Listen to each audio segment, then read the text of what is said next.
Very good everybody, and welcome to another video. This is your personal funky sim pilot.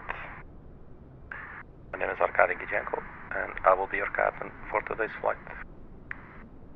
Today's flight will take us from the Tunis Carthage International Airport to from Tunisia to Leonardo da Vinci Fiumicino Airport in Rome, Italy.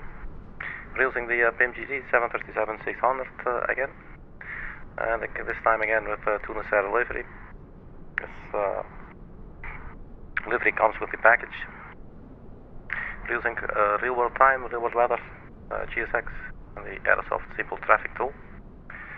We're parked here at gate 20 at Tunis airport. We got the jetway, well, sort of connected. As you can see, it looks a little bit painful. Not sure if we'll be seeing passengers on the inside. We'll going to have to see about that. But let's get into the aircraft and set everything up. Let's first get some batteries going and some power, and then we'll start the boarding. We got the batteries and the navigation system.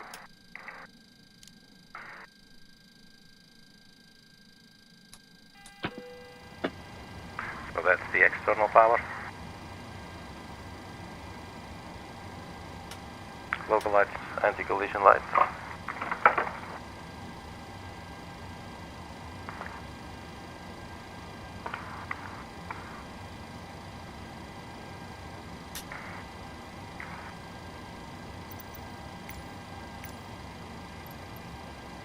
Let's see if we can operate jetway, if that maybe works. Release ground power, no.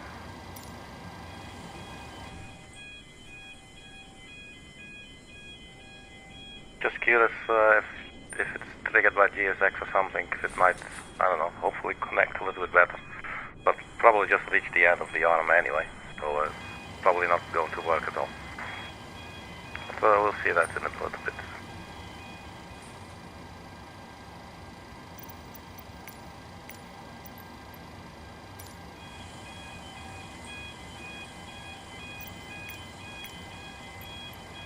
So request boarding.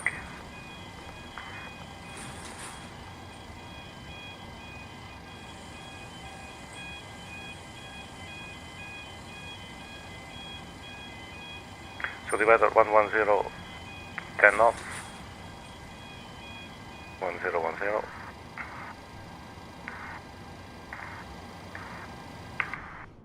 Does this look any bad?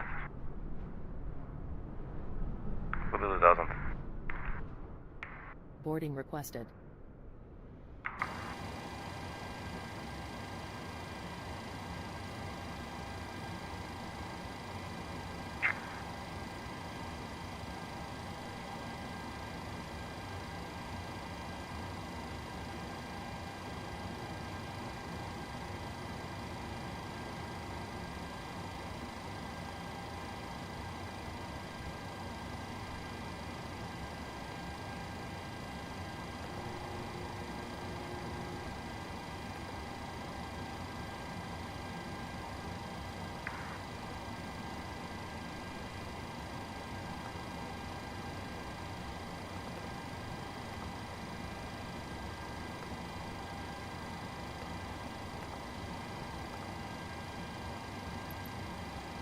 Do you want to board crew? Pilot's boarding starting. Let's see what the gate number here is. Apparently 20 is not acknowledged. It says Papa 52 Alpha. So, totally different.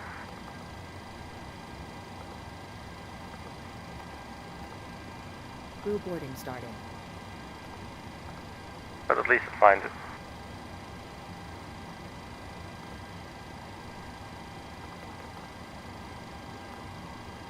Requesting our route, set payload, set fuel. This is very convenient like that.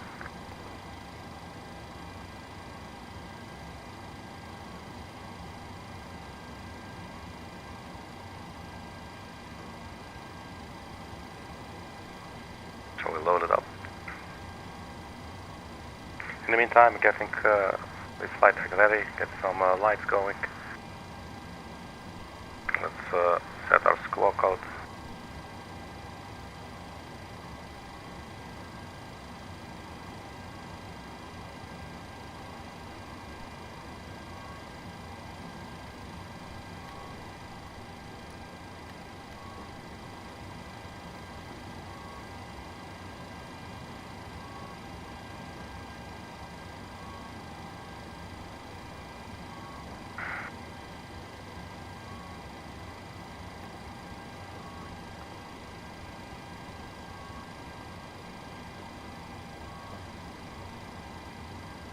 Your crew has boarded.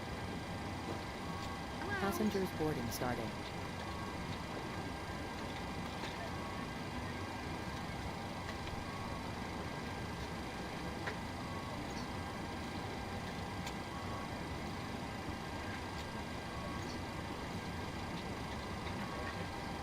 So we got the flight plan loaded in here now. I thought it was we were still waiting, but it's actually there. So departure, arrival, departure. Go to our OFP. We got cost index 52. Cruising 380. Wind 240036.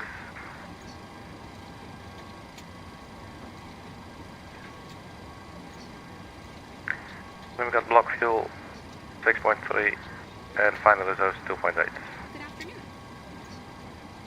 Our departing runway will be 11 at the ICANI 3 Charlie.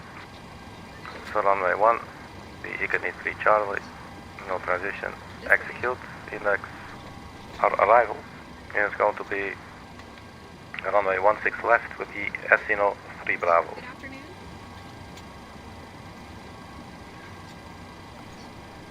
May I see your boarding pass? ILS Zulu, ILS X-ray 16 left, ILS, let's see, they don't have Zulu.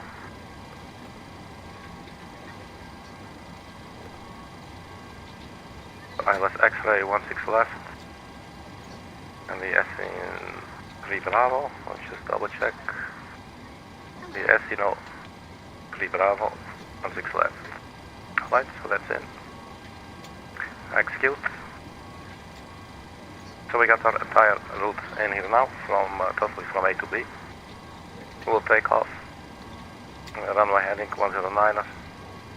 Then we go to the TUC, DLR, to ICANI, SIRVI, NIBEL, BETOT, TURMO, ESINO, LUNAC, BITNI, Arkady, Tuvel, Octom, Etsalo, backup. And then we got a bunch of approach waypoints, basically 442, 443, so on. To Exama and then Oxeru. So we'll look at that once we're flying.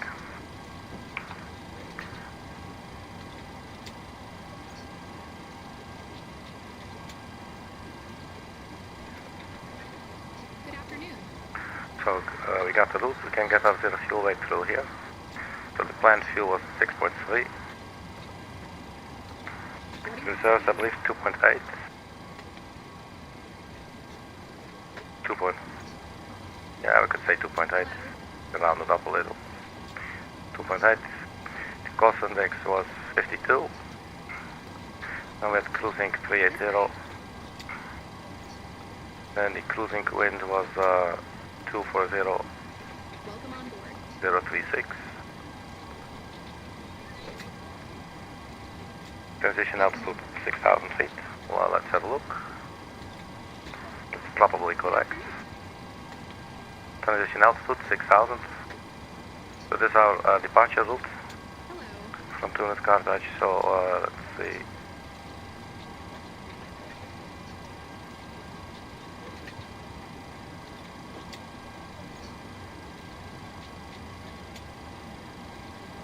Which one did we have now?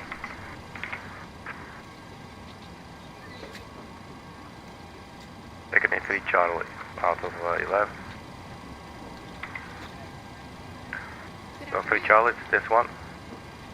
So runway 11, so basically, not sure if I'm getting this. We'll make it fly over TUC.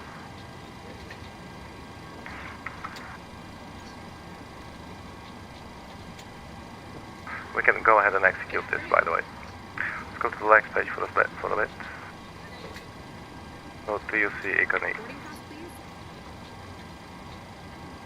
Alright, so just come about, fly over the VOR, and then to ICANI.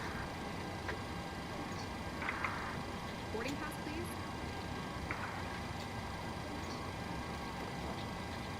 So, N1 limit.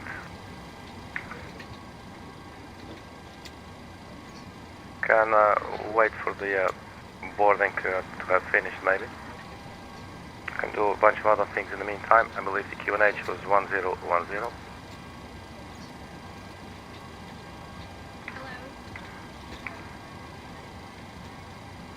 And this is set to both sides. Welcome on board. Okay, so let's open up the fuel pumps, Boarding pass, please. and the yaw damper. We'll start the APU.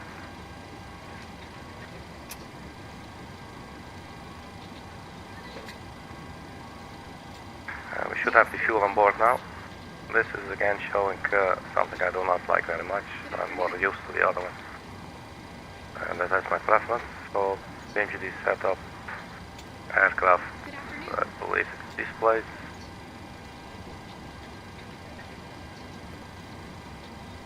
Fuel total display, yes.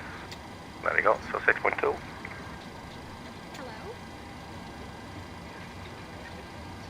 So we got fuel on board, that was basically our point.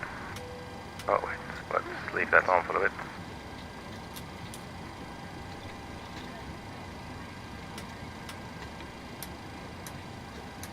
I think the APU has started now, settling now at around 400 degrees. So we can turn on the APU bleed.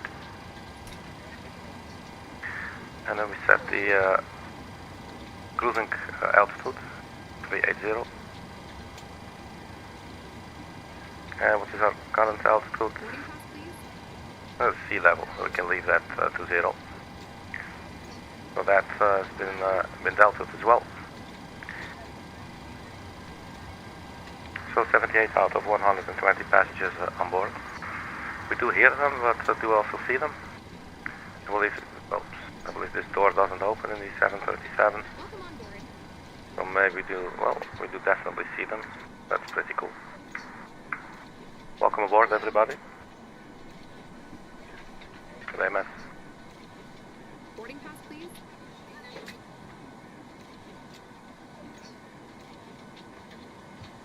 Hello. This is funny.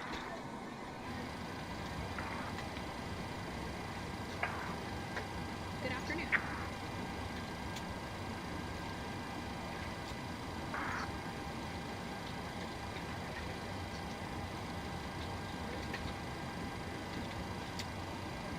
Hello.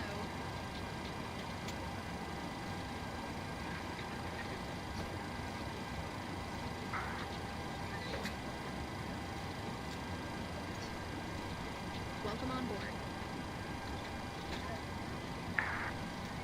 So let's set our cruising altitude, 380. Hello.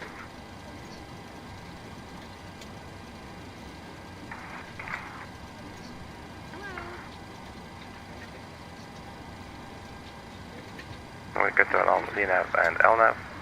We cannot, the flight directors are not on. So let's turn on the flight directors, LNAV and VNAV. This way, please.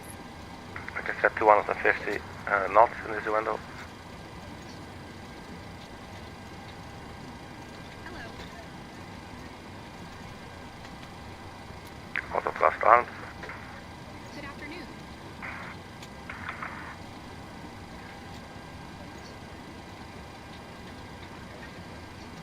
So runway 11. We'll be pushing back nose to the right. We'll probably get onto Bravo, Foxtrot, and there is runway 11. That is heading 109. Hello.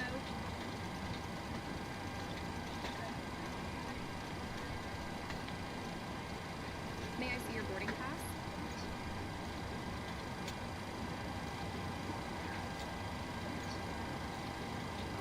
Let's turn on traffic. Welcome on board.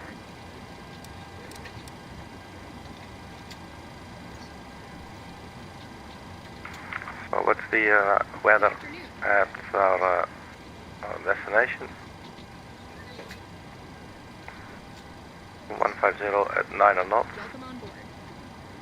17 degrees, QNH 1014. Good afternoon.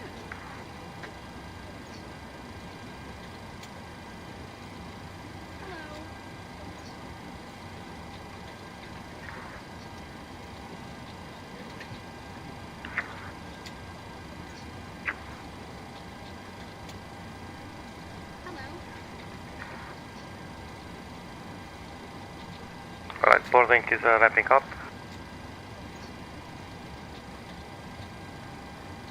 119 out of 120. That's the last passenger. Boarding completed. Good.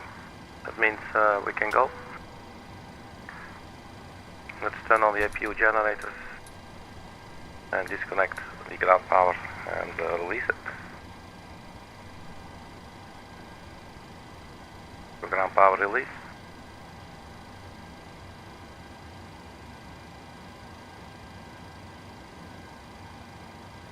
Let's go and set our parking brakes. And let's quickly go over the calculator, so performance tool. So runway 11.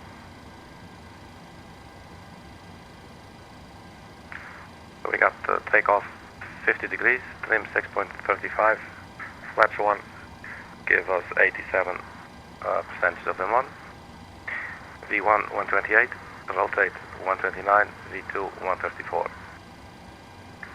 So takeoff at 50.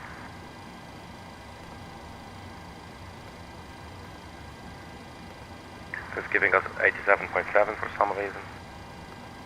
And we get flaps 1 takeoff. And we got 6.34 here. And this is runway length 903.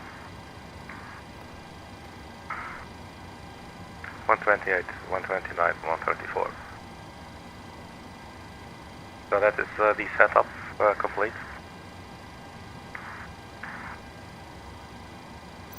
So let's request pushback.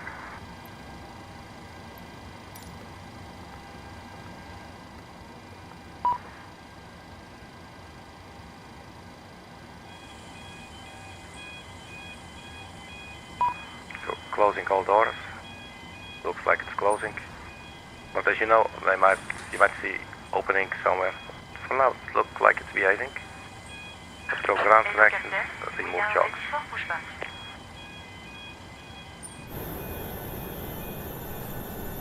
And we're finally totally clear. We're clean.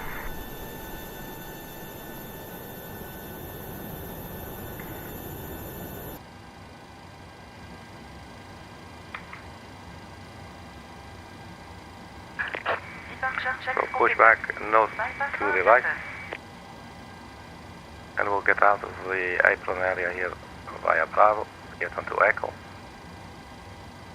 And left onto Foxtrot.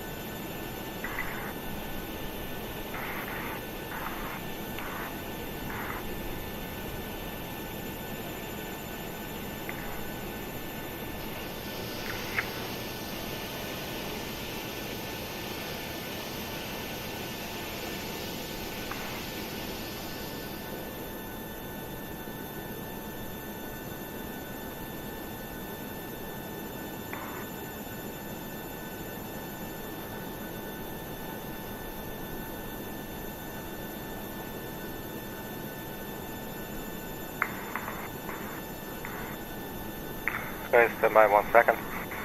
So that was nose to the right.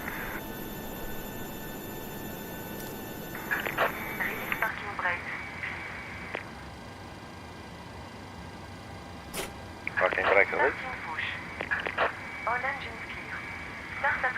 Alright, so we can start the engines. Engine number 2.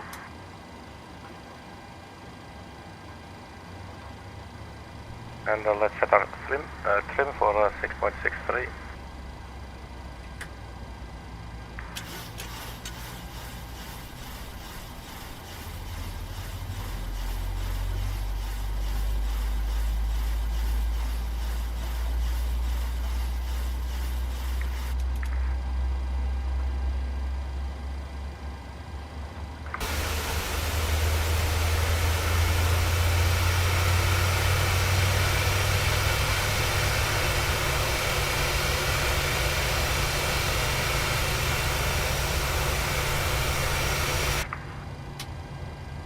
That's engine number 2.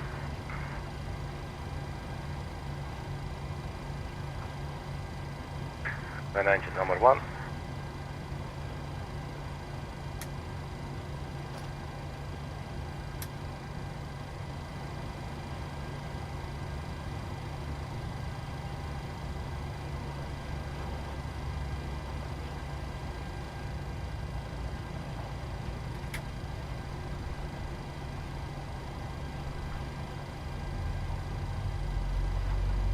So the auto brake can go to rejected takeoff. Let's go to 1. And we'll set our parking brakes.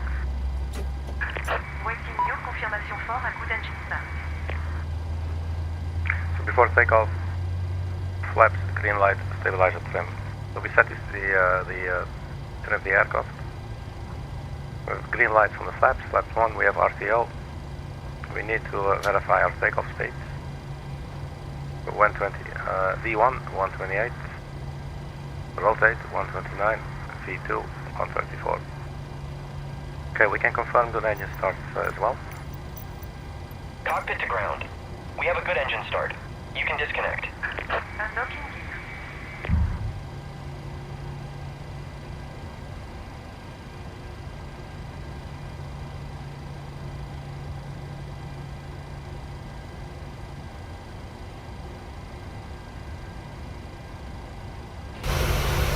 That was a nice pushback, look at that.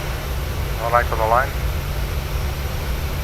So we get out of here through Bravo, then we get left onto Echo, and then we'll take a left onto Foxtrot, and that will get us to our runway.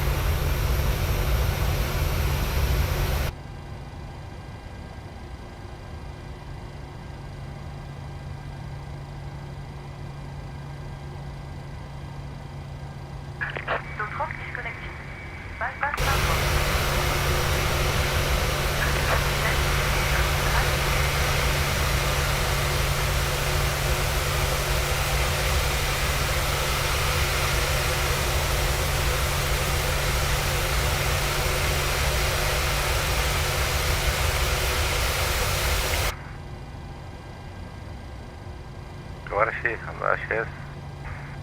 Show because she has the pin. Okay. Thank you. Cool. So we're totally good. Have a good trip. Thank you. Are we missing anything? Except maybe some of our marbles. And maybe someone really cute close by. I don't think so. So let us release our parking brakes after we turn on the runway turn-off lights and the taxi lights. And let's also clear this up. And the engine start switches are at off. But we do need to turn on the main generators. And then we can turn off the APU. Also turn off the APU bleed. And we can turn on the packs for taxiing. And now we release our parking brake. And let's get out of here.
We're now on Echo, and then we'll take a left turn onto Foxtrot.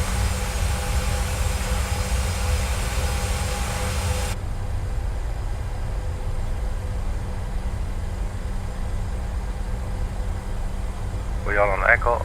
No, it looks like we're on Charlie. To the left is Alpha. Let's see if probably the signage is wrong. I mean, I could be wrong as well, obviously, but Charlie is here to the left. Foxtrot should be to the left, coming up.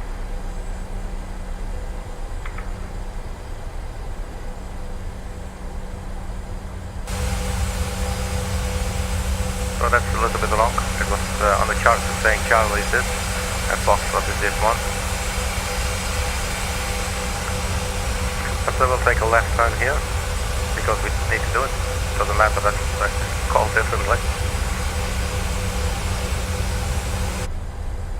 Actually, the sun is setting here. While the sun is going down, we are going up.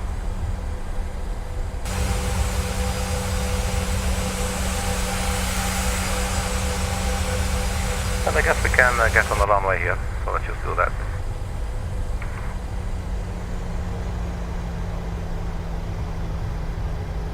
I know that was a little bit of a high-speed turn there, not very clever.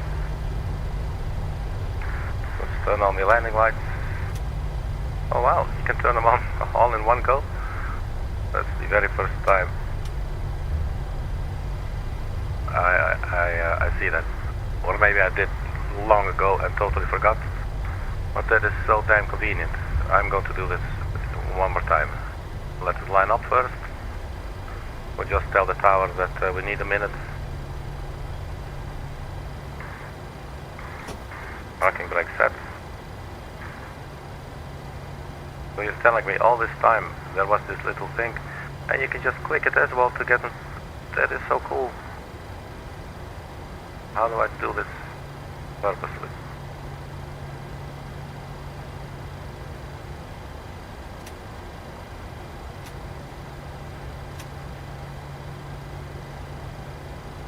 That is so nice. Alright, all the landing lights are on. Well, I feel so powerful now. Okay. And think we're pretty much set up here, aren't we? Let's turn off the packs for takeoff.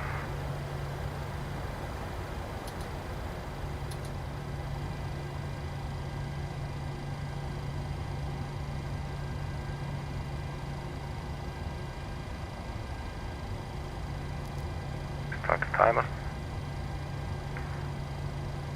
Parking brake release.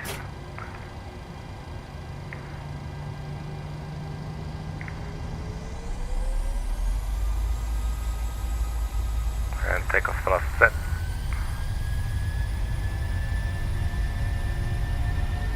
Airspeed alive. So cool that we're chasing our own shadow. 80 knots.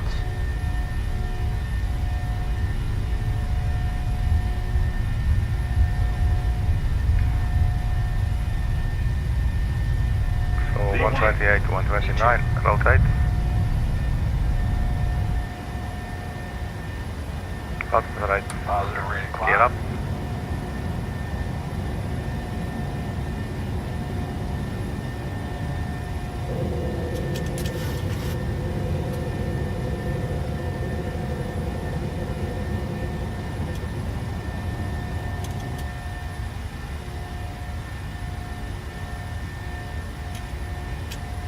So standing by for a right turn. The flaps can come up now. We can also lock the gear. And let's turn on the packs.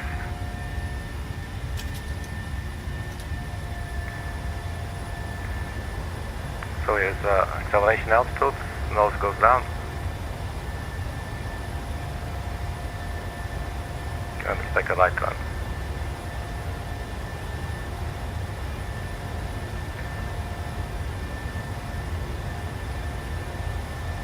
Try to stay on the flight director there.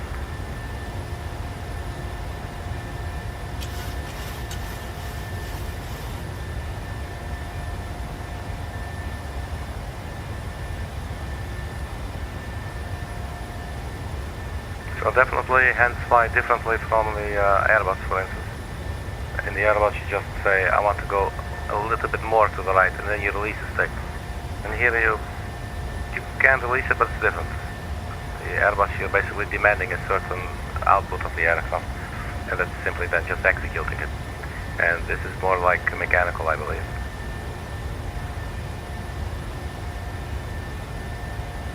Right, 4,000 feet. Let's turn on the autopilot.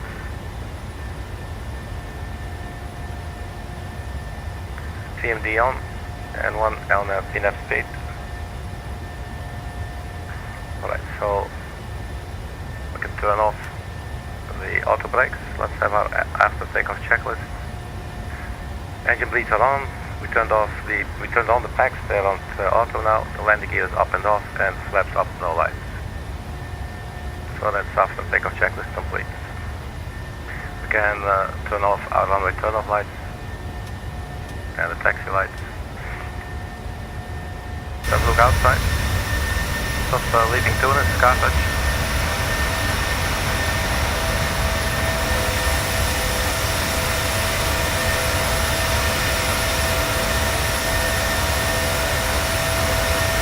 Such a pretty aircraft, man.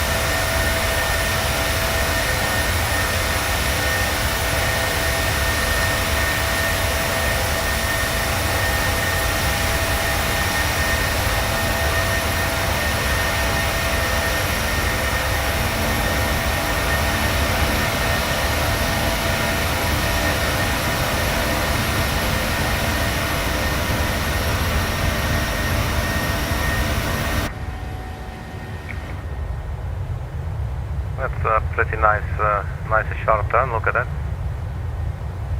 I love it.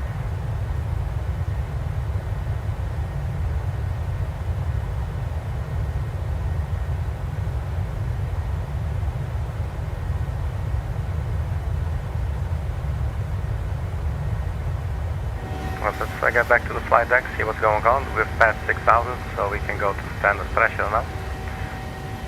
Speed 247.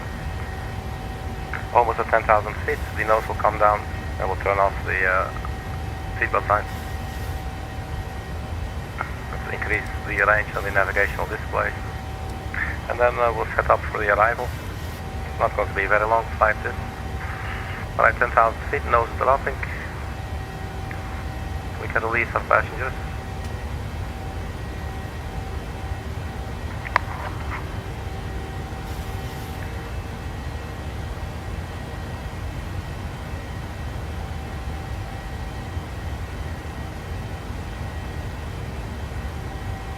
So to flight level 380, that's 103 nautical miles, that's our top of climb today. So let's set up for our arrival. We'll be landing runway 16 left. Let's check it out here. Runway 16 left. But there is a route discontinuity in there. So the aircraft will follow RF 448 XMR. So we need to do something about it. We cannot just leave it like this.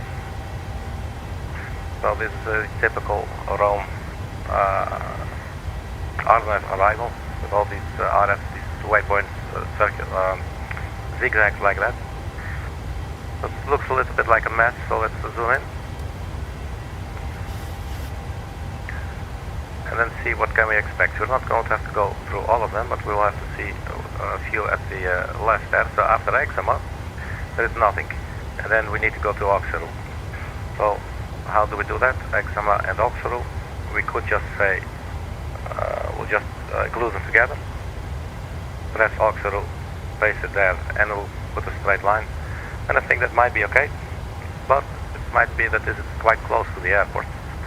And maybe if we could take a turn this direction and then go down, that could maybe work out as well. So instead of pressing execute, we just press erase. So it's just not changing a thing. Let's look at this on the map. So we got our arrival chart for Rome. Let's also pull up the final approach chart for runway 16. So we go to approach 16 left. We got the ILS X-ray. So let's put that in the bin. Get rid of this side panel here.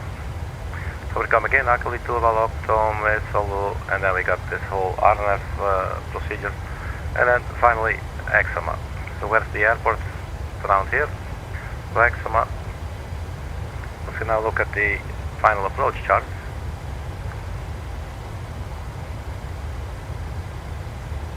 we got Exama here. So we could maybe, for instance, also take Irbes. So we have a little bit more space. So let's do that, Irbes, so we can just type it in and then enter it. So instead of gluing these two together, we'll insert, I forgot the name, Irbes. So just type in Irbes.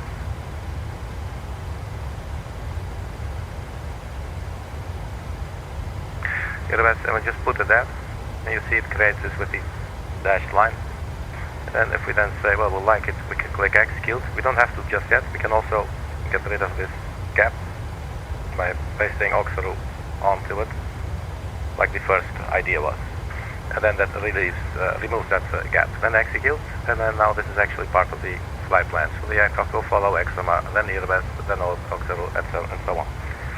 So this is already helping us with a little bit more time to get ourselves configured, speed-wise, flap-wise, all that stuff, so that we're not rushing to the runway, you know, like guys sometimes may tend to do. So this should ensure a little bit more smoothness. We can also click on runway 16 left, and then go to the, it will copy it into the scratch pad, and then you go to your fixed page, you paste it into the empty box there, and then we can draw a range ring around it, something that's super useful. It's a very nice feature, so let's just go ahead and use it.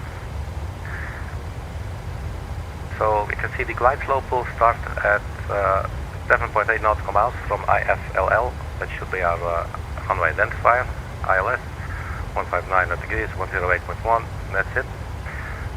So the glide slope starts 2,500 feet, distance 7.8, and that's the one we need, 7.8. But we'll also need the reciprocal heading from our runway, so our runway is 16 left. So that's one right here. So the reciprocal heading will be on the other side, it will be 247. So first we have to put in the radio, 247. This will ensure that once we're done, there will not only be a circle, but there will also be a line coming out of it into a specific direction. And we want the line to come direct to us. So we are flying runway heading, and the line is flying the opposite heading. So 247, that will be our extended runway center line, and the distance was 6 point something. Let's just be precise about it. 7.8. There you go. And now we get drawn a little ring here, and this will greatly help as well with, you know, situational awareness. We can also put one more ring at 15 nautical miles, just for extra. So basically, by the time we get here at Exama and Irbes and Oxaru, we can see this line already for like a couple of minutes. So we know this is where the glide slope will start. And this is just helping. We have it here. There's all kinds of ways the airplane is telling you what it's doing, but this is like on a sort of more like mammalian brain level, if you know, it's more like intuitive. So that's why that's very handy. And we can also add 247 degrees again, and then we'll have one extra ring at 50 nautical miles. We won't really do anything with it, and it's just for a little bit of awareness, 50 miles from the runway. That's basically what it's telling us, you know. So yeah, we did a couple of things there. So we can come back to the map view. So up next will be NIBEL, and we're getting down 26,400 feet. If we go to our descent page, the top of descent, 218 nautical miles, 1758. That's in about 25 minutes or so, a little more. That will be the top of descent. And climb, 61 miles to climb. So we got a bunch of things set up now.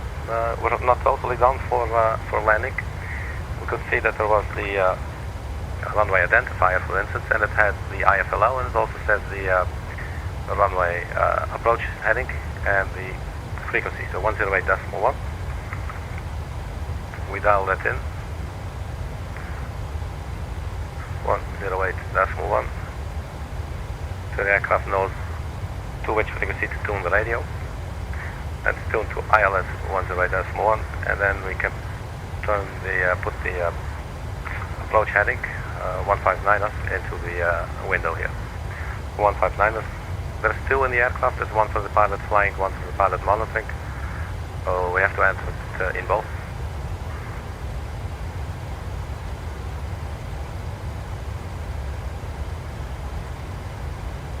Right, so that is in.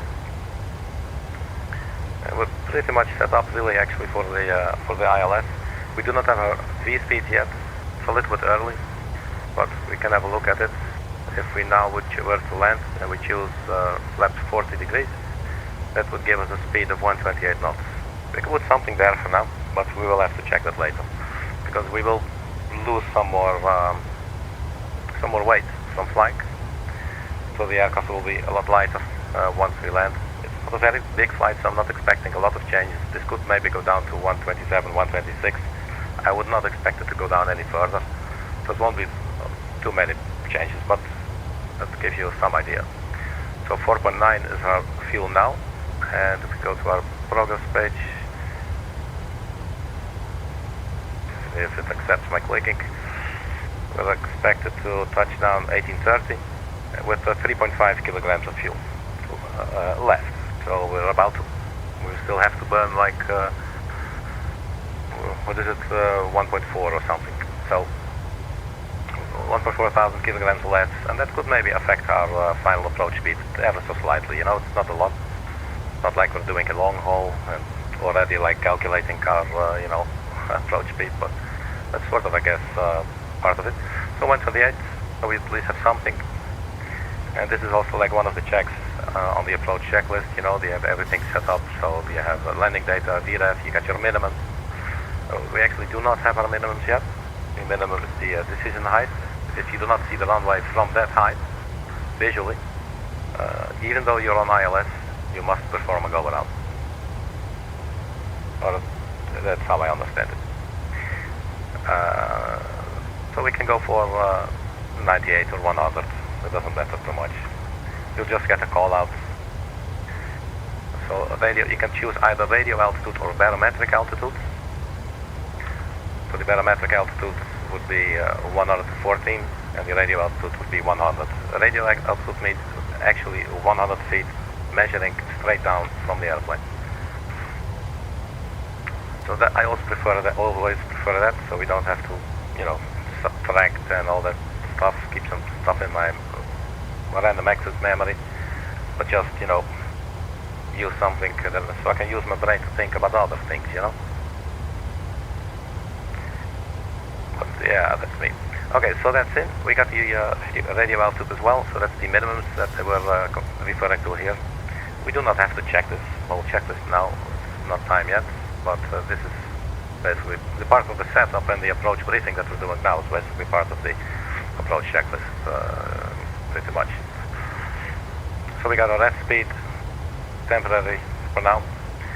We got the ILS frequency, 108.1, 159 is the final approach course, and we have that here in the course boxes on both sides as well. We're now almost at 38,000 feet. Once we're there, I will immediately set the landing, or basically the target altitude for descending. Since we're not flying online, I always just choose the altitude at which the glide slope will start to take us down. So in our case, for today's flight, 2,500 feet. Obviously, when you're flying real world or on VATSIM or something, you will always get clearance up to certain altitude, so you will not just choose 2,500 when you're actually currently flying at 38,000 feet, you know. That doesn't really make sense. It's also probably not safe, you did. But yeah. But we can do this. There's nobody stopping us from doing it. And if there were, you know, our aircraft would just do it anyway. So here we are, over the DFT, on our way to Rome. Sun still not set, but I'm guessing by the time we touch down in Rome, either golden hour is finished, and or maybe we'll have some little orange sky. We'll see.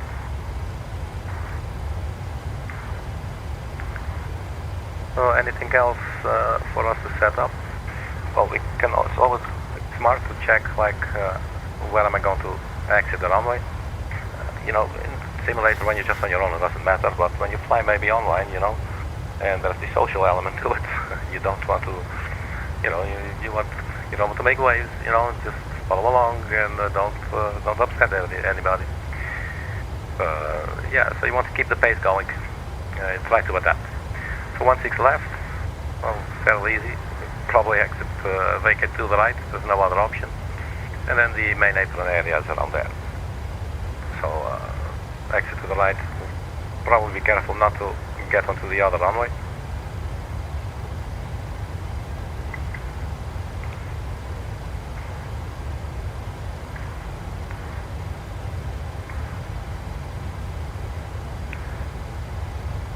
And the engines are doing something. So it looks like we're getting there, 1,000 feet to go. And then we can just monitor our top of descent, and then we'll also have a look at the weather updates. So top of descent 162 nautical miles. That's in 20 minutes. Let's have a look at the weather. So at our arrival, this was issued 1720. I think this is the latest one. Yep. 160 knots. 160 degrees, 7 knots. So it's straight on headwind,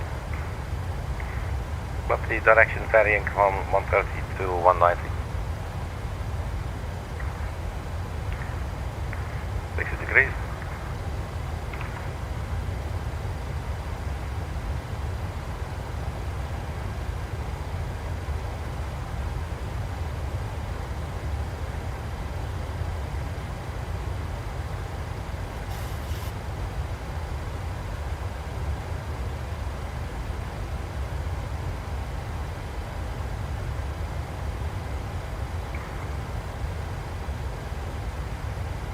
Alright.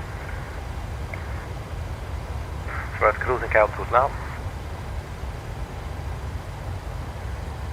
We have 20 minutes to set up everything, and basically it's all been set up. But let's pre-select the target altitude, 2,500.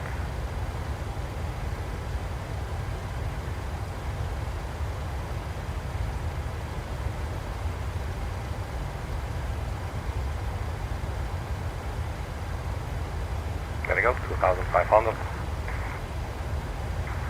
So the moment we overfly our top of descent, the aircraft will just recognize that and will just start to go to 2,500 feet.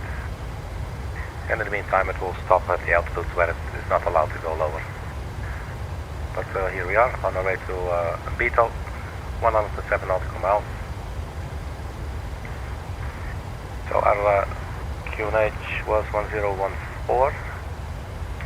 We could pre-dial that for now.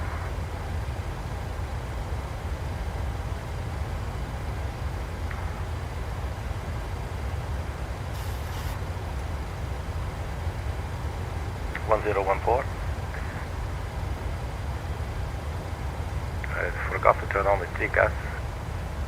Not the end of the world, it's actually quite annoying in a simulator. Because in a simulator sometimes there's two airplanes, for instance, even flying through each other. At the very same place, you know, there's like all kinds of weird stuff going on, and yeah, so you can get some aircraft coming way too close, and then the aircraft here starts freaking out because the TCAS system is on, you know.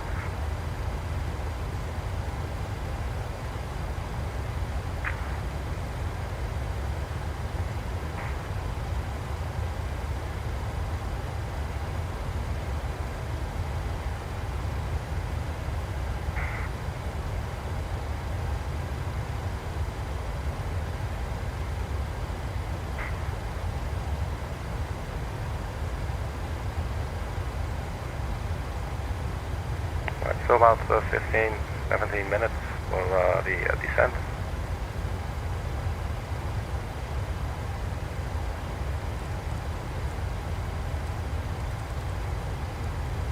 So pressurization, landing altitude, it's an interesting thing. I believe Rome was at sea level.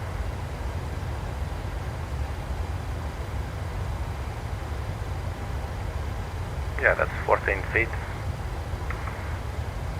And to set our landing elevation, it goes in increments of 50, so we can just leave it at 0.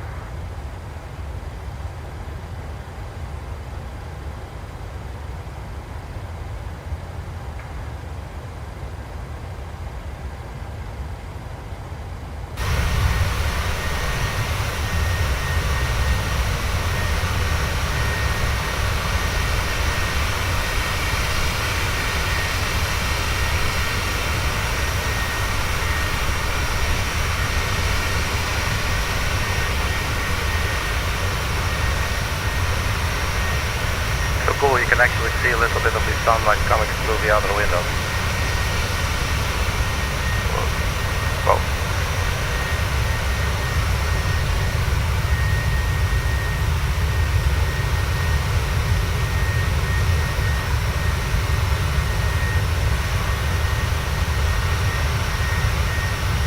I'm really digging this little aircraft, man. Alright, so we're 23 minutes into the flight.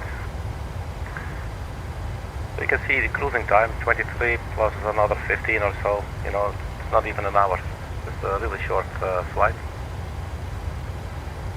I didn't check whether this is a real world flight or not. It would seem logical to me that there would be going aircraft from Tunis, Carthage to Rome and back.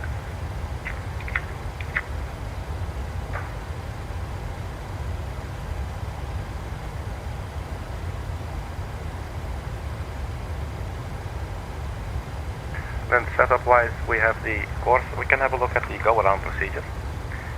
Something I always dread a little bit.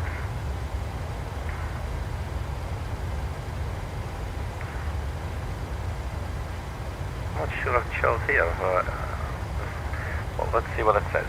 So they're saying, Miss Approach, you climb on 159, that's your final approach course, to reach 7.6 nautical miles from IFL. At 2,000 feet, then turn right onto heading of 185 to join radio 159 on OST to Oepnes and hold. So there should be a holding point at Oepnes.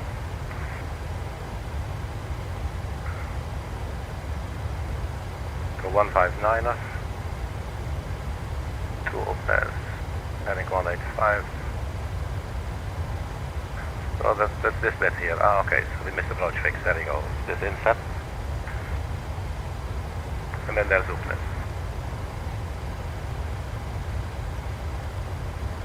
This should be in the flight plan as well.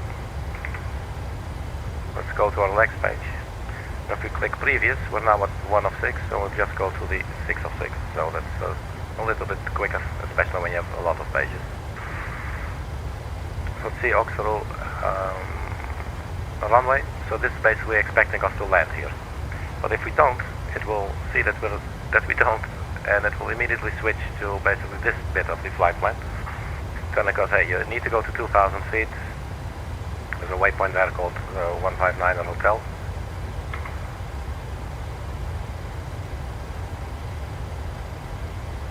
That's this one. That's at 7.6 nautical miles, so that's not on this chart. That's why they put it in the setup inset here. So to Delta 159 Hotel. And then you intercept Oepnes, that's the VOR intercept, I think, because they said here, let's just check again. Join the radio 159er OST. So OST, that is the Ostia, would be this one right here. The radio 159er out of this VOR. So we could maybe also enter the VOR 114.9. You can enter it to the second nav radio. It was 114.9, correct? 1149, okay. And then if we now look on our primary display, on our navigational display, there you go, VOR2, 114.9, and we're already picking it up. DME, our distance measuring equipment, 145 nautical miles.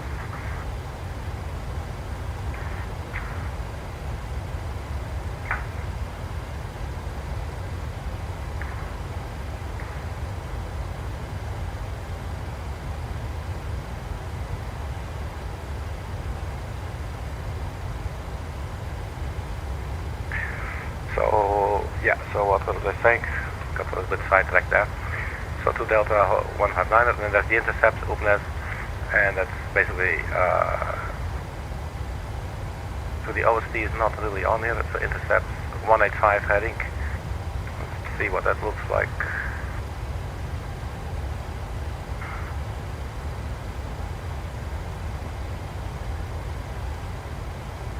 So you turn right onto heading 185, and that will make you join the outbound 159 radio. So you reach the Delta 159 hotel at 7.6 nautical miles, then you take a right turn heading 185, and here comes the outbound radio 159, and that's the one you join.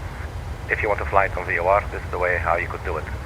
I think our aircraft will be able to find its way to openness and insert a holding pattern properly on its own without us using actively the VOR guidance.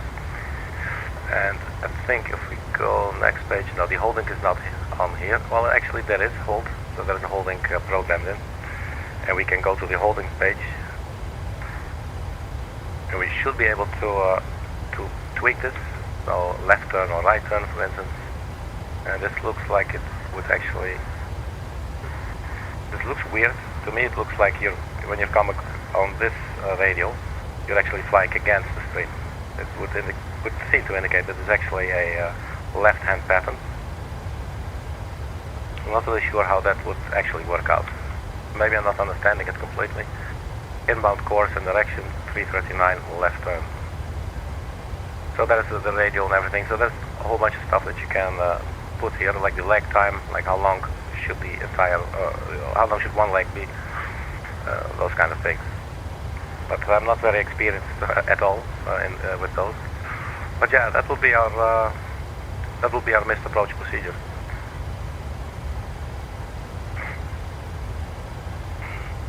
And that's not everything. You know, when you perform a missed approach, you will have to, you know, if you have your gear down, gear up. Usually, I believe it's one flap setting back up from where you are. So if you're landing, for instance, with flaps 40, so you could see here on the inner thrust page, for instance, flap 40 or 30 or even 15. Let's say you're landing at flaps 40. The first thing you do, you go back to flaps 30, and you gear up, and you gear up when you see a positive rate. All those things. So there's a lot of things happening at once there. What you also do in anticipation of your potential go-around, the moment that you are intercepted on the glide slope, in our case that will start at 2,500. Let's say that we are at 1,000 feet, and we turn off the autopilot to hand fly, and something isn't quite right, and we need to do a go-around. The moment we are getting below 2,500 feet, or basically the moment we are captured by the glide slope, then whatever is here doesn't matter anymore at that moment, for that moment. So we will then put this to 2,000, so that in case of the go-around, that's basically what we need to do. So there's a whole bunch of things, and I never like doing it after like a complete flight, you know, and then all of a sudden like shift my brain to, oh, let's do a go-around. That's something I'm probably going to try some different way. But whenever I do a complete flight, it just feels like a waste of the flight to not land and just do a go-around and mess up, you know.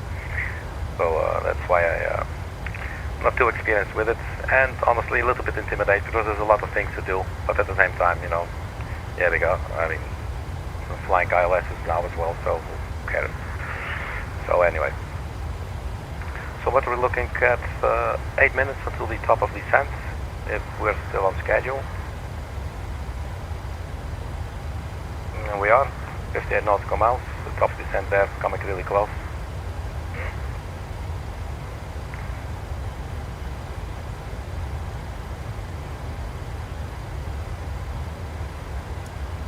You can also set the navigational display to VOR.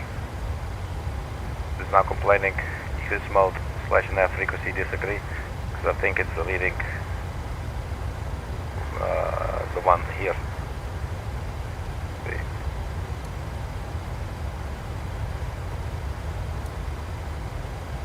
I'm not really sure. Let's keep them both on in any case.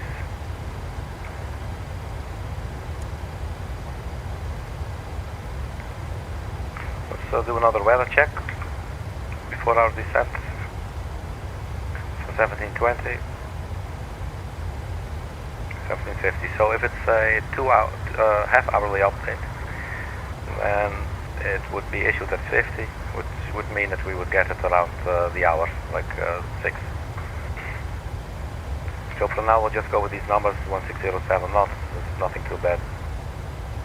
16 degrees at QNH 1014, which we have pre-dialed. We have pre-dialed it until when? So we didn't know what is the transition altitude, and that will be 6,000 feet. So all the way down to 6,000 feet, we will stay on standard pressure, which is 1013. So that's why the difference is not very big.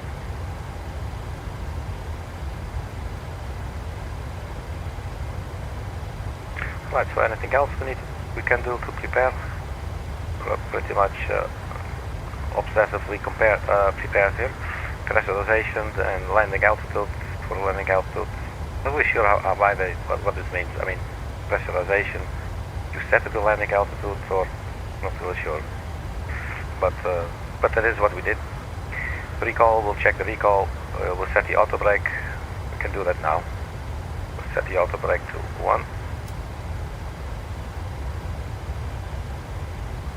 Landing data VREF and minimums.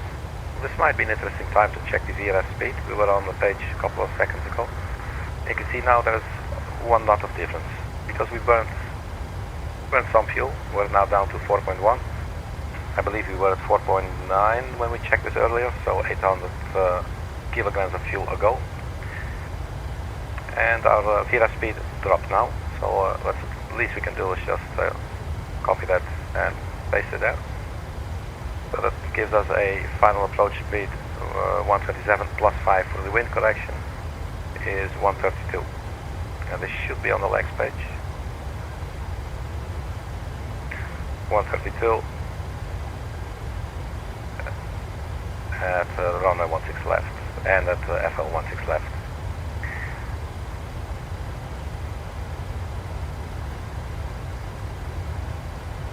.54, top of descent in 4 minutes. Zoom in a little bit more.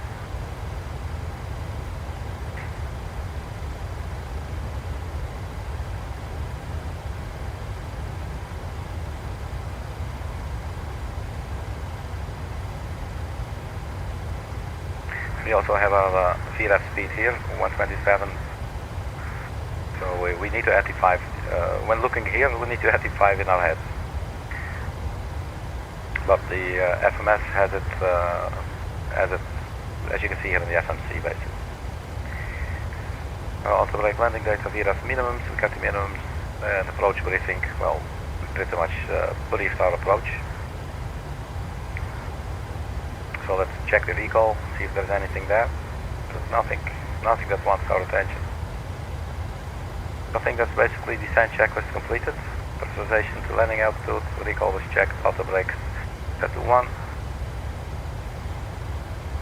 Landing data VREF minimums. Minimums, VREF, landing data, I guess, we're good. And then obviously also the QNH 1014, but we'll keep on checking that. And then the approach briefing, we've gone over that. So then the final one will be the approach checklist, is to set the altimeters, and we do that at 6,000 feet, which is our transition altitude. Let's look outside. Golden hour is here.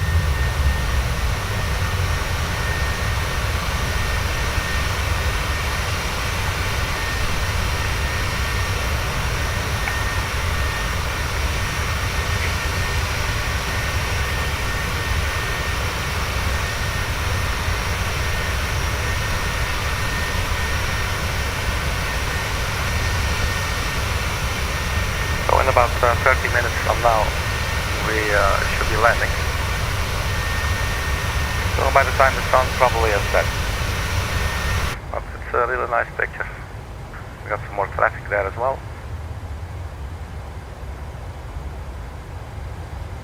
Okay, so the time 17:56. Progress page. LIRF 1829.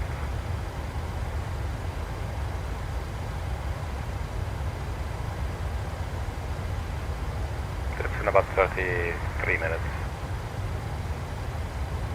Right, back to the legs page. TURMO coming up, 1 mile. Top of descent getting very close. Zoom in one step more.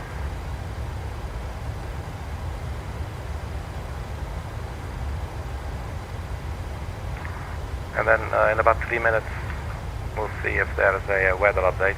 So this is now saying the 19th of the month, 1720 Zulu. We should then read 191750 Zulu, hopefully. But I'm not sure if it's an hourly or a half-hourly update.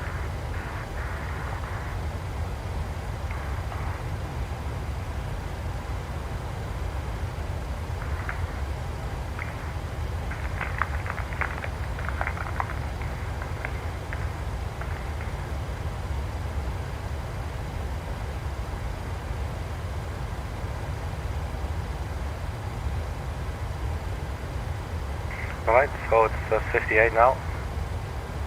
So we're getting ready for descending. We already set the descent altitude, or the target altitude. If we don't put anything there, the aircraft will not descend, no matter what. It will just hold the altitude. But as you can see, it is going on its own. We saw this earlier today, actually at work in the ND11. Which surprised me a little bit, because it has an Airbus style FMC, but Boeing approach of handling the descent, the top descent, was pretty cool. So a little bit low. That's always okay for me. So we'll just keep on descending.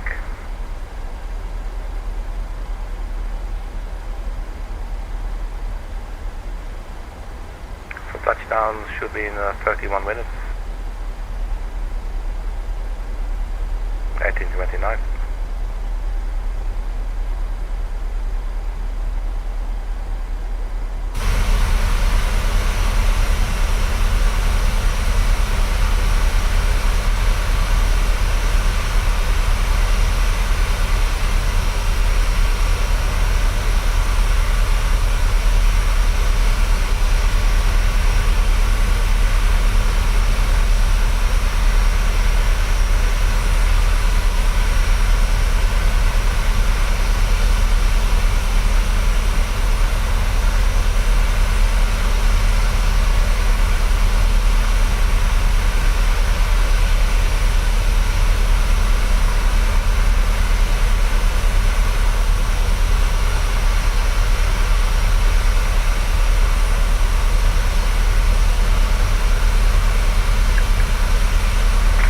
Sun is definitely disappearing there behind the clouds and the horizon.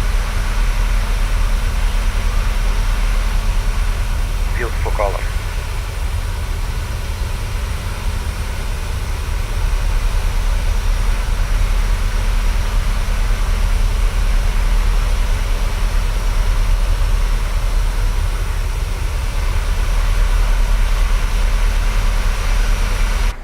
Alright, let's get back inside. We're nice on the profile still.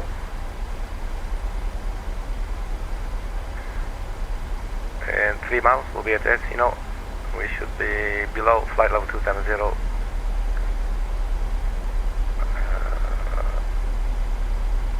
I don't understand. Let's see. Flight level 308.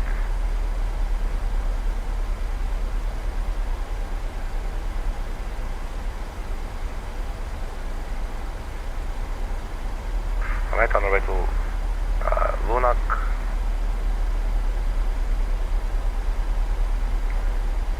Getting a little low on the profile, but nothing to worry about just yet. So the time is 1800. Let's see if there's a new weather update. So 1720 it says down here. No, so it looks like it's hourly update. So we may have one 1 minute after touchdown, so we can forget about that.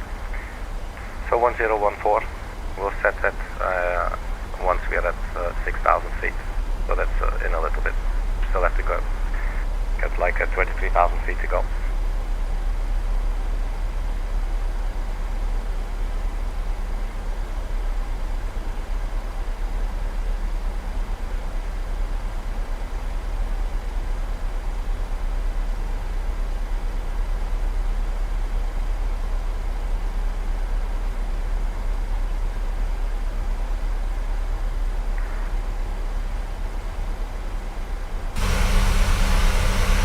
see how quickly the colors change and how rich the entire palette seems that you see. So the rate at which it changes is pretty, but its content changed also so much with every sunset. And they simulated it quite well.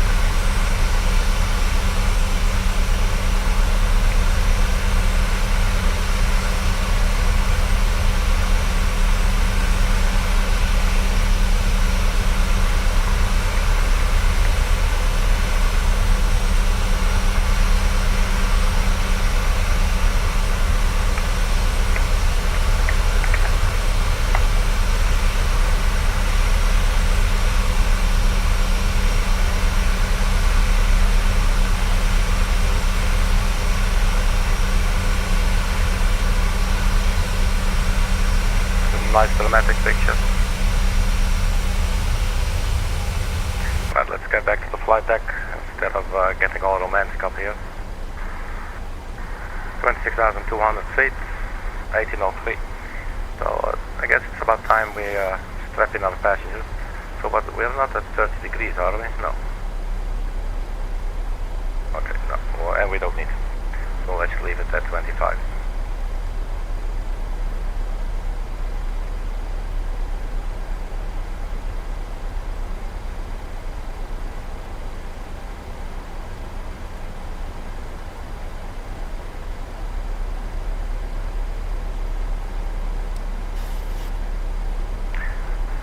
If we turn off the VOR from now, we can sort of declutter,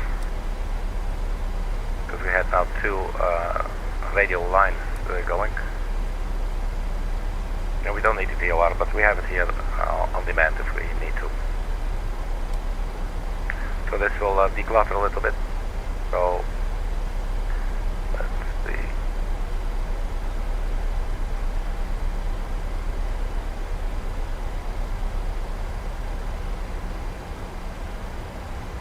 So we'll actually fly over the airport.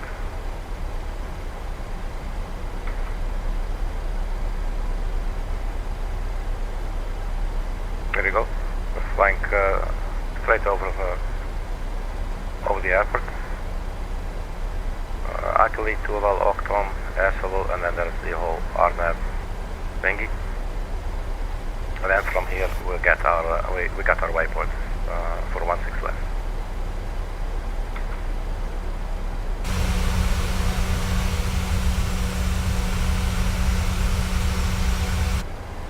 Let's strap in the passengers.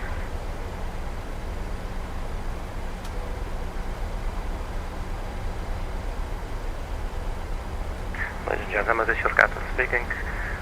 Please return to your seats and fasten your seatbelts as we have started our descent into Rome Fiumicino International Airport. We will be expecting to arrive in about 25 minutes from now. The temperature will be 14 degrees, and if you look out your window right now, we're actually flying right over the airport. And then maybe you can wave at your family and your friends who are waiting for you. On behalf of Tunisair and the entire crew, thank you for flying.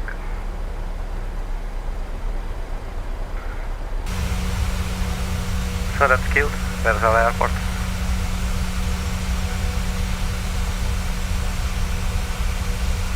So we can all just put on a parachute to just open the door and just jump and, well, depending on the wind, maybe land down there or in the sea.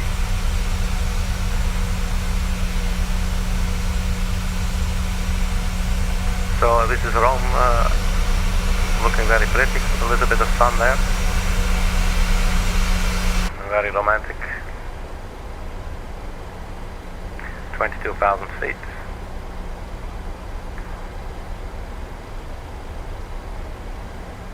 So Arkady coming in 2.4 miles. After that we get to Towel, 230 knots, flight level 200.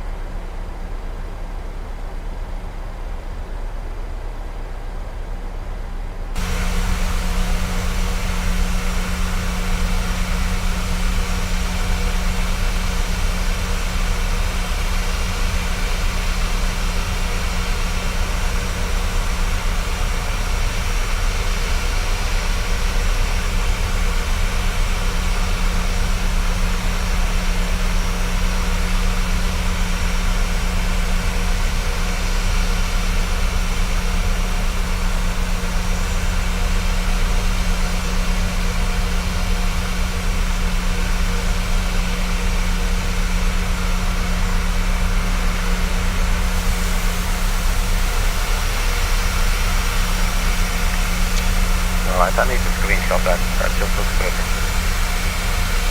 Alright, let's get back inside. 20,800. Speed 234. On the way to Tuvel. 3.4 nautical miles. Speed 230.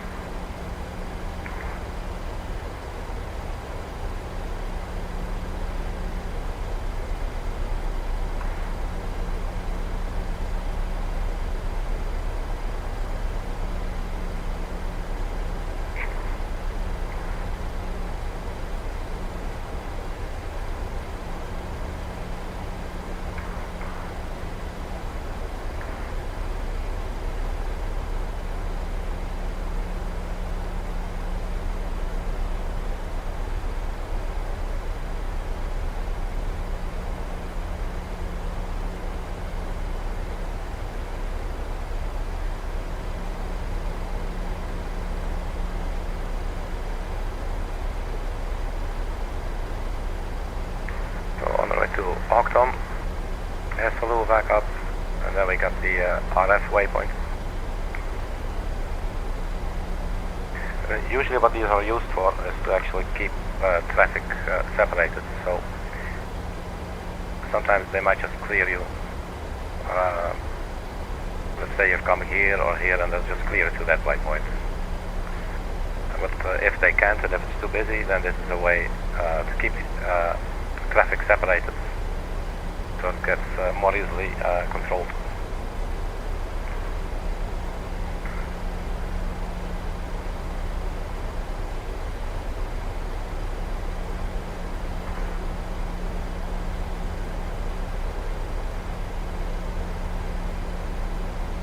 But what our FMS is doing basically is basically just making them all part of the entire descent. But if you look here, it looks like everywhere is actually 6,000 feet. And if that were the case, then it's very easy to vector somebody to to another one of these waypoints and just skip a few. We could, for instance, change it all to 6,000, but that would immediately tell us we're high. So I guess we'll just fly to Esfalu and we'll just do a little go around, or like a turnaround kind of thing, like a U shape. That's okay, just so that we can line up.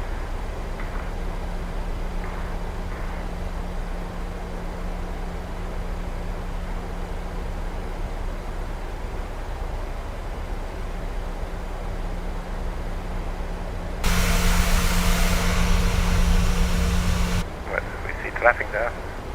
There it is.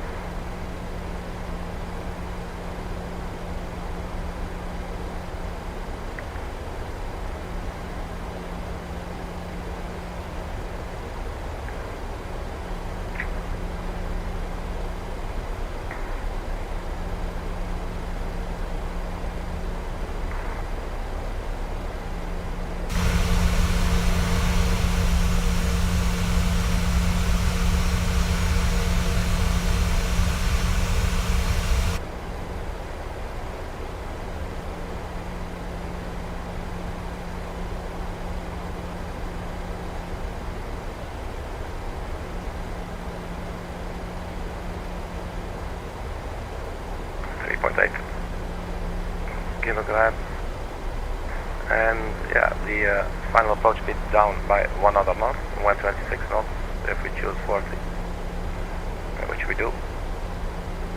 So that change our final approach speed a little bit.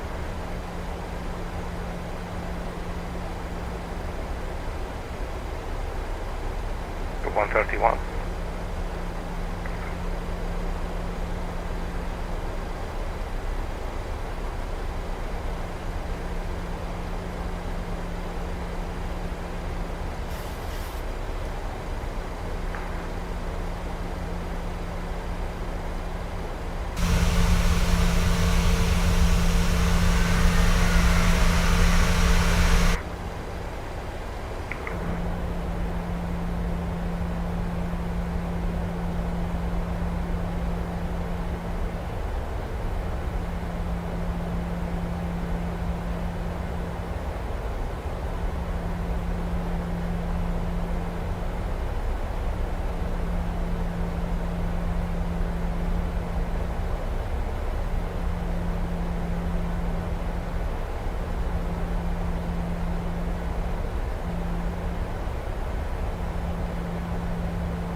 Alright, let's get back to the flight deck.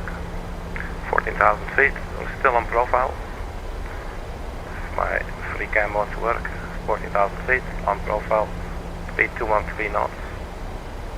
Wide. Wake up, we need to be below 220.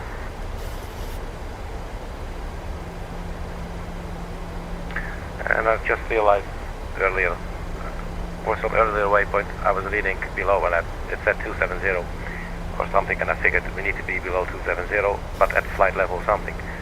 But obviously I totally forgot this is referring to our speed, so we should be 220 or below, and that we are.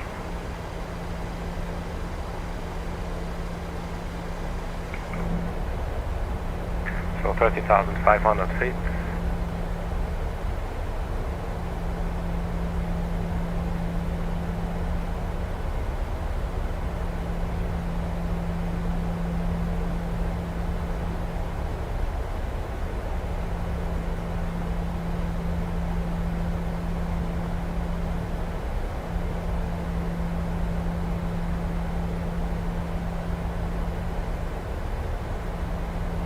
So this is Rome by night. It's not totally dark yet.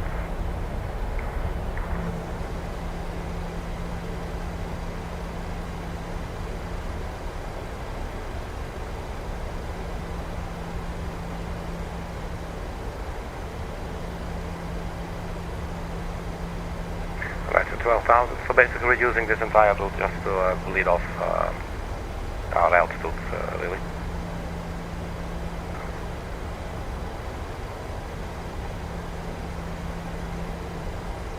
So we could start up the APU.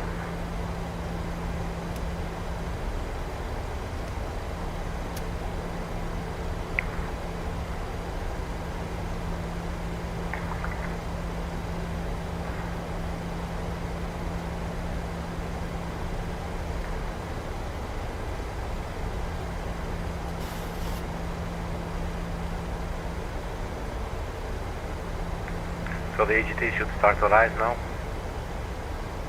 It goes to around 1,000 or something, and then it usually drops back and chills around 400 degrees. So we got a little bit of clouds here and there. They're looking quite cute. So no weather update, 1720, 1750, there it is, it was late. So 1014, that is still the same, 16 degrees. 160 knots, 160 at 6 knots. That's our wind. So it's very favorable. Headwind, only 6 knots, and there's no significant change if I read this correct. So 1014, that's what's important for us now. And we have it breathed out, and we'll switch over to local pressure in about 4,000 pounds. Feet, not miles. That would be a couple of hours. So we're now 56 minutes into the flight.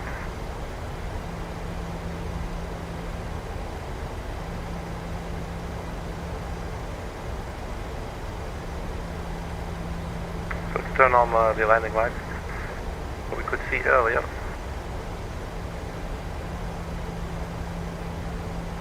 We never retracted now. I was playing with it earlier. I think maybe I totally forgot to retract them. Yeah, they should be on now. Yeah, they were on. I never retracted them. Okay, so landing lights on. Our distance, there's no DME yet. Around 10,000 feet. But if you look at our progress page, track miles to go basically is 39 nautical miles. Wait. Yeah, distance to go, 39, 38.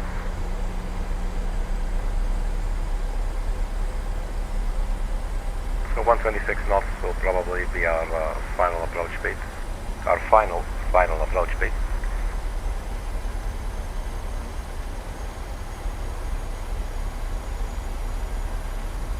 So we keep on descending here.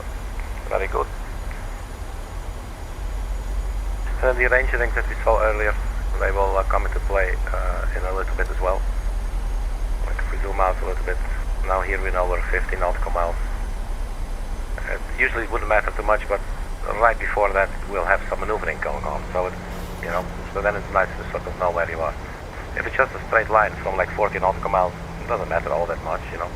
But in this case, it's nice to be a little bit aware of where you are and the impact of what you're doing. Let's say the autopilot turns off or something, you need to do something, and you need to orient yourself, and you have something visual that doesn't require calculation, but just looking and eyeballing. If that explanation makes any sense. Alright, so we do not have DME yet. We're now on our way. Runway Foxtrot 447.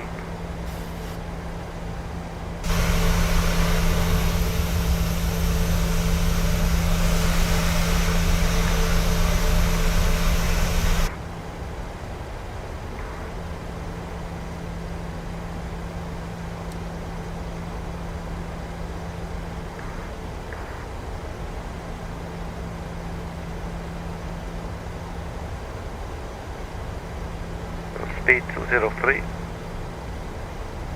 should be below 210.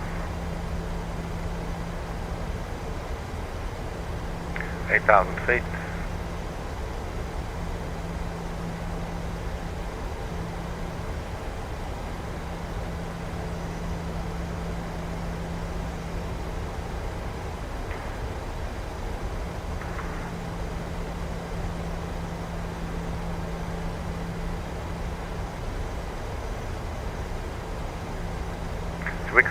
For the right turn to heading 185 in case we need to do it ourselves. Maybe we can just study heading back to 185.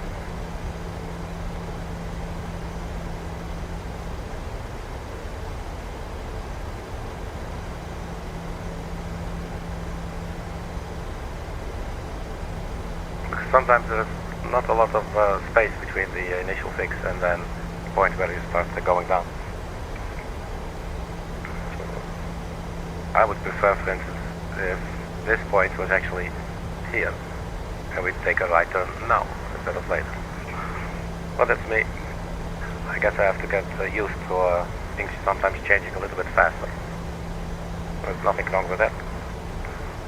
Build some resilience and learn some things. 1 hour, 1 minute into the flight. So expected to touch down in 9 minutes. The progress page can still confirm. And we're at 25 miles out. The ILS has come alive. Let's also turn on the runway turn-off lights, since we're getting closer now. We will need them for landing. The engine ignition switches go to continuous relight.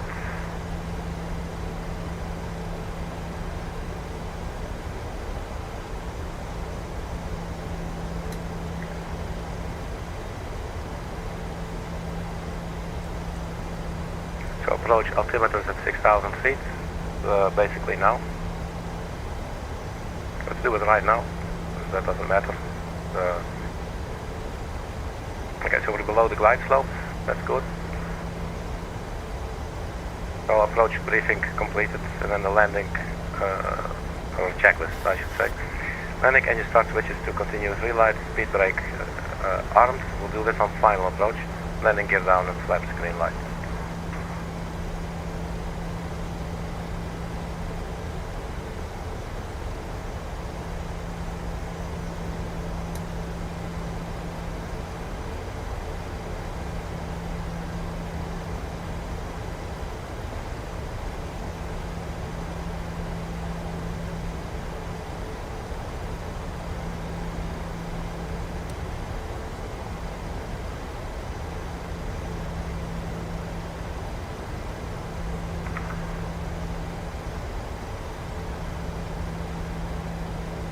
So auxiliary 2,500 feet, and then the next one 2,500 feet. The FL16 left. Alright, so let's see if we can arm the localizer.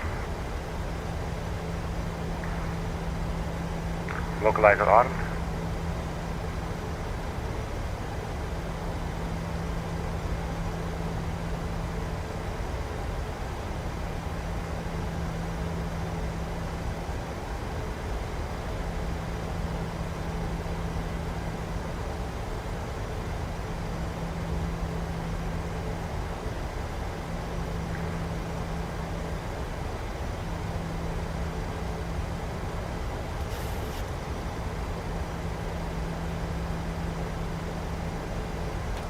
Go flaps 1.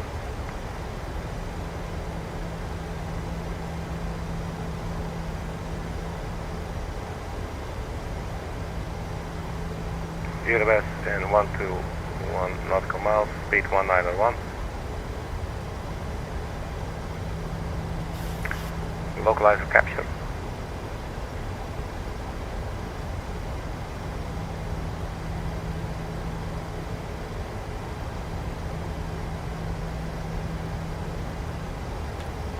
Let's go flaps 2. It was saying drag required. There's our runway. Distance 13.4 miles. Up left, Auxerre 2 miles, speed 164. Let us arm the approach as well. Flight stop capture. Flaps 5.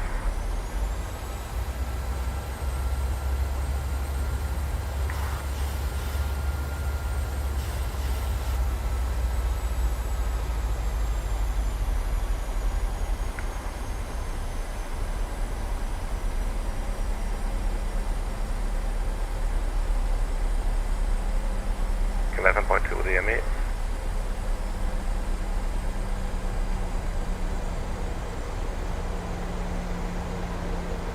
So let's arm the speed brake.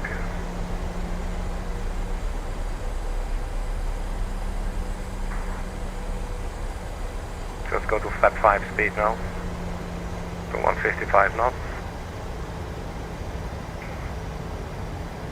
Range 10 nautical miles.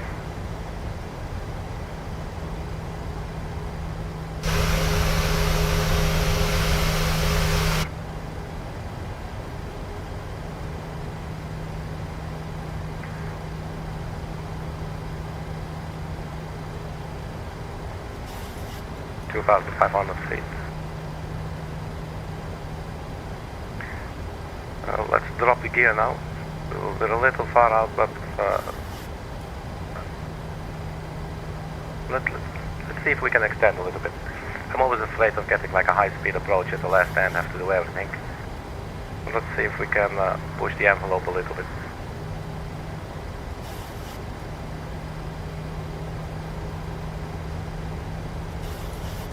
So, VLF speed is still the same.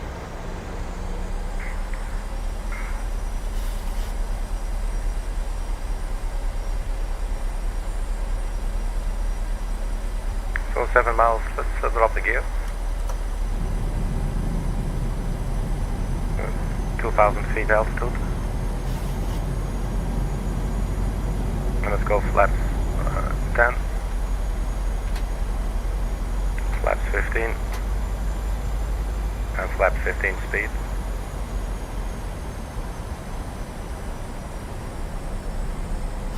Cabin crew, take your seats for landing.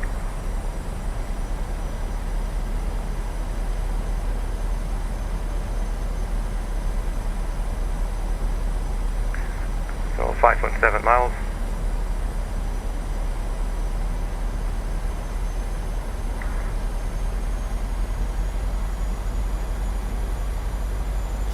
So time 18:27, so the timing is quite nice. You should touch down in 2 minutes.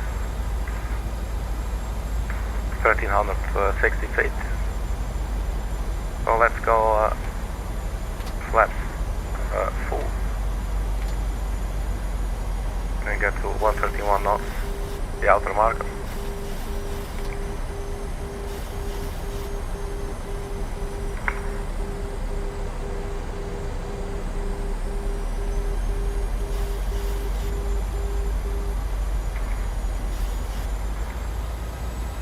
So standing by to disengage the autopilot. 1,000. Right, parking. Autopilot disengaged.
approaching minimums.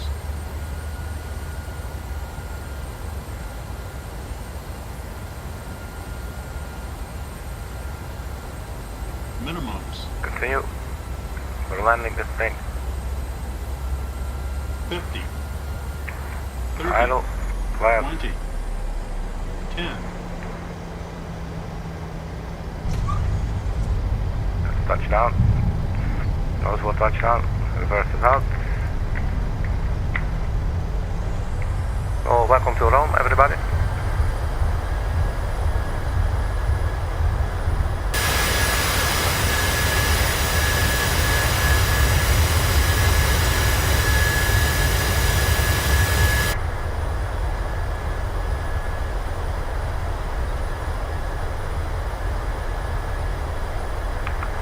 Engines back to idle. Flaps up and speed brake up. And then we'll enter to the right over there.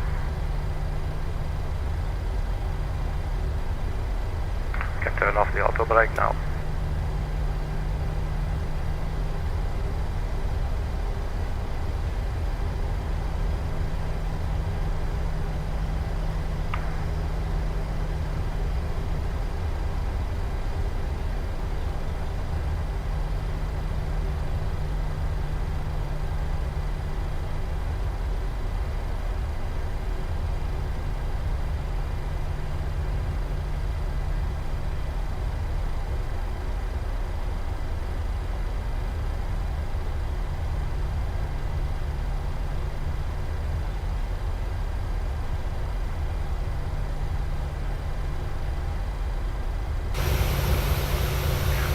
So we'll take a left turn here, but then we have to be careful that we will not get ourselves onto a new runway. We need to stay on the left.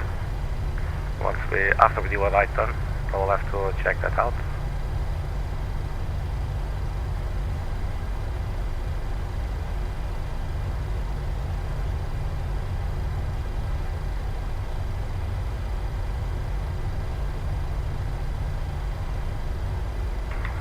Let's quickly look at the chart.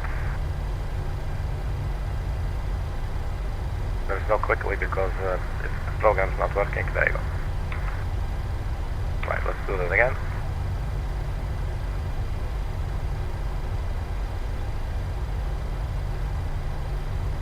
We need to check out the window again before we kill somebody.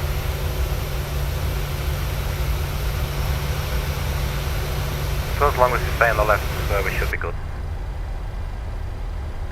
I do not want to taxi onto that runway there.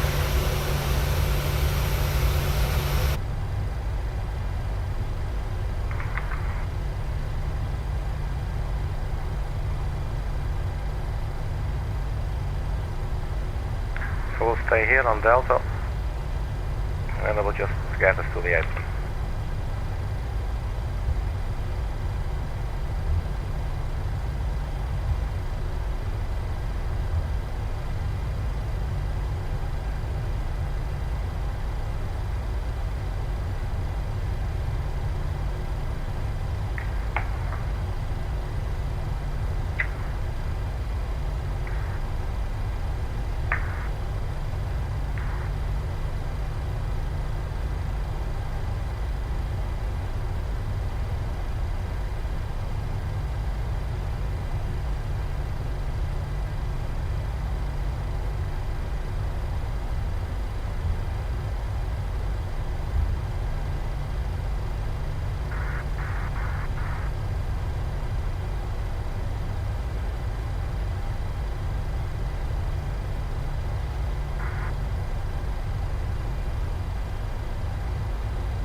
Turn off the flight directors now.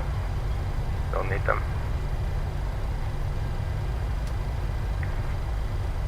And the TCAS can be turned off as well.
green lights are going here for some reason.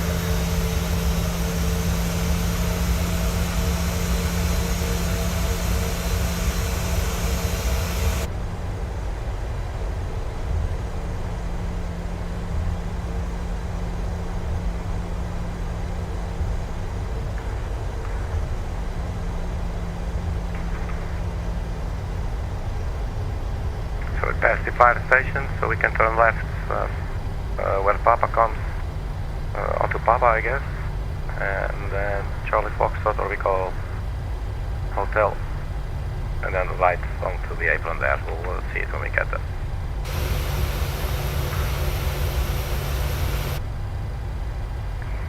Wait, is that here already?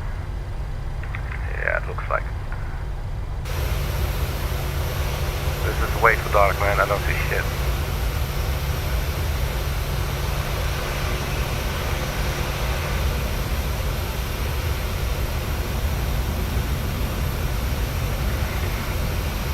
Oh, we could turn on the landing lights, but officially you shouldn't. So how do I get this thing like this? Okay. Do we see anything more? Not really, huh?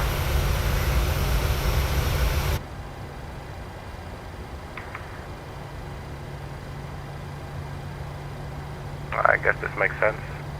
So we'll take a left turn onto the first yellow line.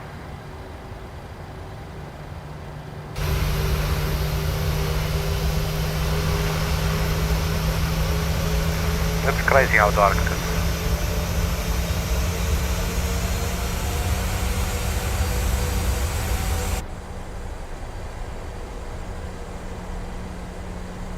Alright, so here's the parking area, the gates.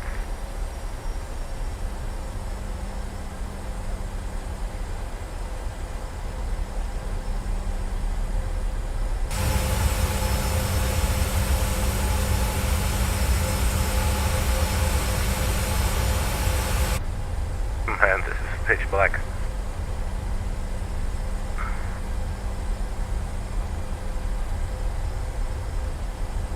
Probably there's some scenery out there for free that I don't have, but probably downloadable for free. That's probably also payware. That enhances the night lighting on Rome Fiumicino Airport.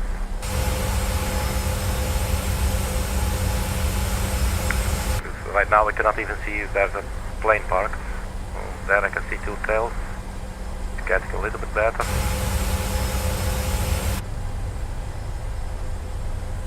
So I guess we can turn left here.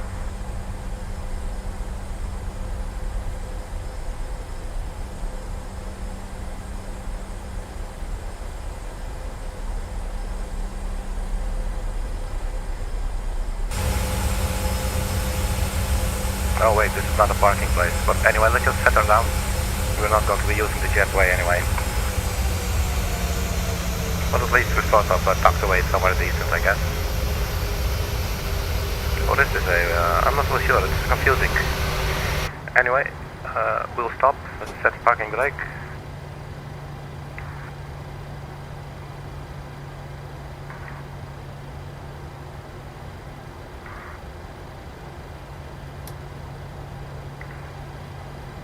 And let's release the passengers. Alright, so that's it. So once again, welcome to Rome.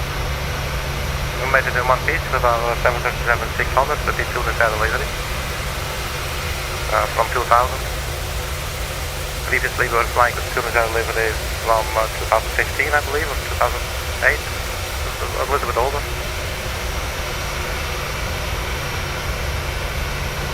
Airport di Roma. Right, man, so thank you very much for checking. Always appreciate it. And hope you enjoyed it. Everybody keep your loved ones close and stay funky, man. And I'll see you at the next video. Bye bye.